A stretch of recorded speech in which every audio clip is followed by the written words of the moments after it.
So we hear over and over again that good communication is going to keep a couple together. Yeah. Good communication, but what does that actually mean?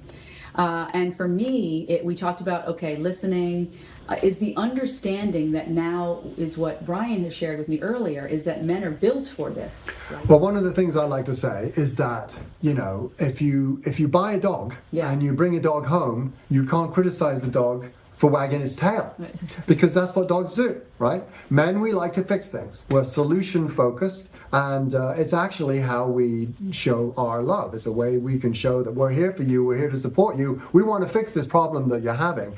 But what men don't understand is that urge to fix things is actually getting in the way of your partner actually finding her own power, finding her own solution, and sorting things out in your mind. Because we all know, if you can sometimes just talk it out, it starts to make a bit more sense, doesn't it? To yourself. You have to talk it through. Exactly. And so when we're interrupted, let's say, or when the solution is offered, I would say that we actually feel less heard, because you're not allowing the space and time for us to get to the bottom of what that issue might be. Like I said, our minds are busy. So when we're actually sitting down to be heard, so I have a close significant other and he wants to help. So often he will interject before my thought is actually out. Have you bumped into that yourself? Do you try to help? So this close significant other you have, would that be your husband of 30 years? That would be, yes, yes. And so lately he's saying, well, I want to interrupt. That's what conversation is all about, because I don't want to forget what I want to say in that moment. So a little bit of it is understanding the other person and getting comfortable with a new way of communicating.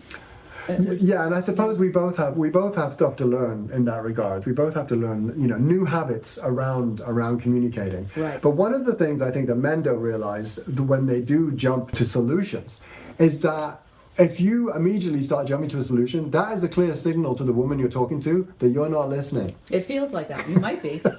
Because you're too busy thinking, what's the quickest way I can terminate this conversation? Well, how about if I give her a solution? Well, that's a clear signal that you're not listening, right? Yeah. And in fact, in that moment, you're making it about yourself. You're making it about you and not about her. So those are two no-nos right there. And now you understand why you're back on the couch. Right, and I think to say, maybe we give you an idea of a couple of questions that you could ask. It's nice in communication to say, would you like me to listen, or do you want me to help you come up with strategy for the problem? Yeah. I mean, just heading off a conversation before she gets chatting, maybe? Because I would appreciate that. Okay, well, I can totally buy that, but I must say it does feel a little unnatural for the man to say, for the next 5 minutes, would you like me to just listen, or should I offer some solutions? I mean, that does seem a little weird. Okay, well, we're doing something different. We have to do something different if we want something different. That's true. So is he going to wait for me to talk? Okay, so we reverse it. I'm talking, and then he would say, okay, do you want solutions, or where would we put that? Yeah, I mean, I would say the fastest way to confuse a man is to say, I want you to just listen. He's like, what?